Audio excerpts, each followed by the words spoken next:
Hey, what's up guys, E94 back with another action figure review. Today we're going to take a look at the Hasbro Marvel Legends Super Villains Wave. This is the Xemnu Build-A-Figure series. First up, we're going to start it off with Red Skull. Here we can see him displayed on the front of the package. There is the side art image, which this line, or this wave I should say, has very nice art.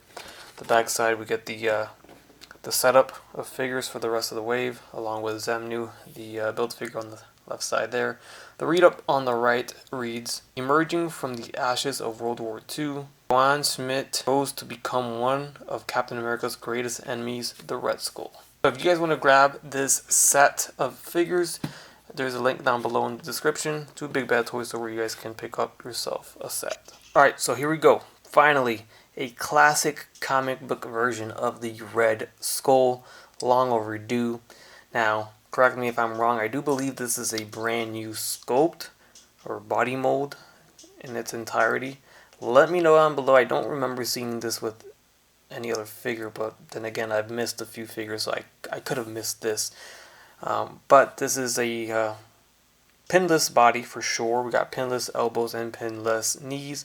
Super gorgeous. I love the new tech that they're doing. They just continue to improve Marvel Legends figures and make them better and better every single year.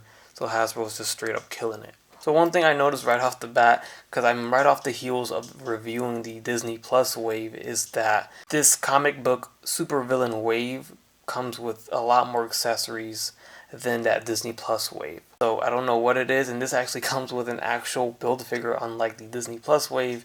Came with a Build-A-Flight gear, not really a full figure, and they came with less accessories. Now I probably believe that it's because those are all 100% brand new sculpts for every single figure in that wave, and some of these figures probably reuse some molds, but I'm not sure what contributes to how many accessories gets packed in. I'm not complaining. I'm actually very happy that we get quite a bit accessories for each figure in this wave. So starting off with Red Skull, you can see this is how he comes packed in the package. We got these open hands, and we got that classic Red Skull face with the teeth exposed. Now we do get an alternate head. So accessory number one, here's an alternate head with the mouth kind of closed. Well, compared to the one that's on the figure, it is closed, but it's still slightly opened. You see he's more serious.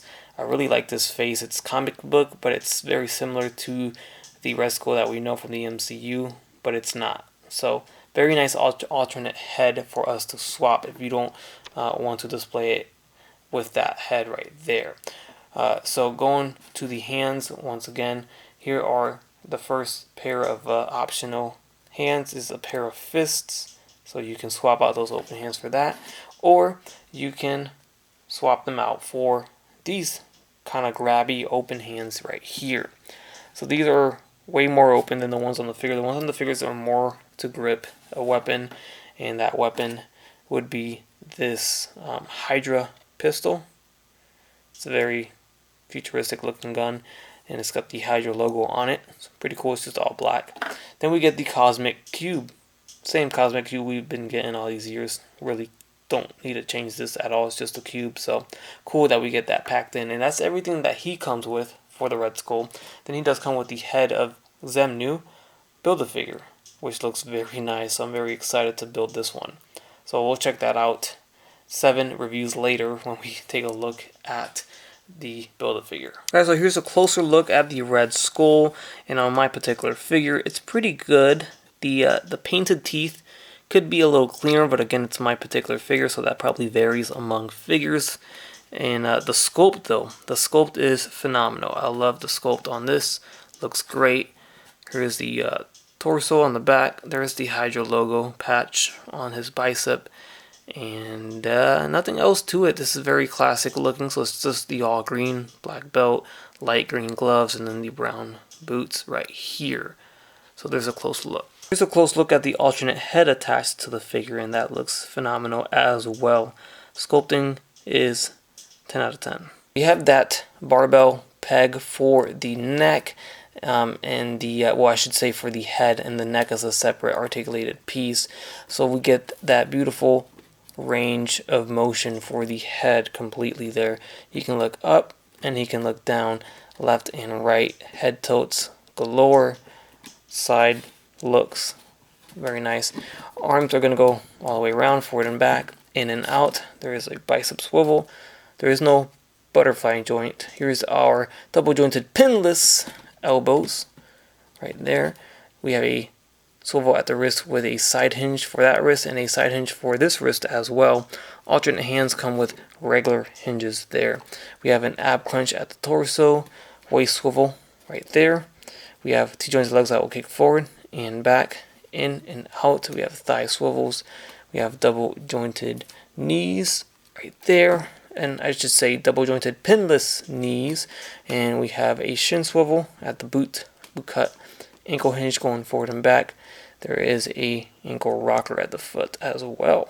And there is no way to holster this gun, but you can have him hold it on either hand very firmly and nice. Alright guys, and here we have the two Red Skull comic book based figures from Hasbro side by side.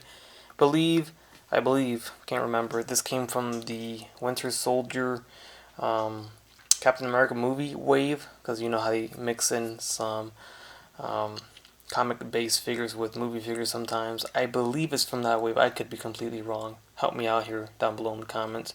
It's been a while since this came out, but this has the Nick Fury trench coat on that everybody doesn't like too much, because you know, it really gets in the way of the arm articulation there. And it's this is a total different Red Skull. I mean, look at this side by side. Definitely, it was long overdue to get a comic accurate 100% classic looking Red Skull like we have now finally. Next I'll throw him next to the MCU version of the Red Skull. There you can see how much darker red that Red Skull is, and much shorter he scales next to the comic book version. Up next we'll get him next to a Hydra Soldier figure. This makes sense, of course, obviously, so I'm sure a lot of people already have some Hydra army built displays, and now we can finally put the Red Skull in front of them. And up next I'll throw in the 80th anniversary Captain America there. Alright, so now I'll get a little random just because these are recently reviewed figures. Here is the US Agent from the Disney Plus wave. And here is Wen Wu from the Shang-Chi MCU movie wave. And next to a Star Wars The Black Series figure, this is the recently released Clone Wars Obi-Wan Kenobi. Alright guys, and that's going to wrap things up on the Marvel Legends Super Villains Xemnu Build-A-Figure Wave Red Skull. So far this is a strong introduction into this super villain wave. Very happy with the way that this figure turned out. Definitely the best Red Skull comic based figure now in our collections. You can happily remove that older Nick Fury jacket Red Skull from your shelf and replace it with this Red Skull. Let me know your thoughts down below in the comment section. Leave a like, subscribe if you haven't done so already, and I'll catch you on the next one, guys. Take care. Bye.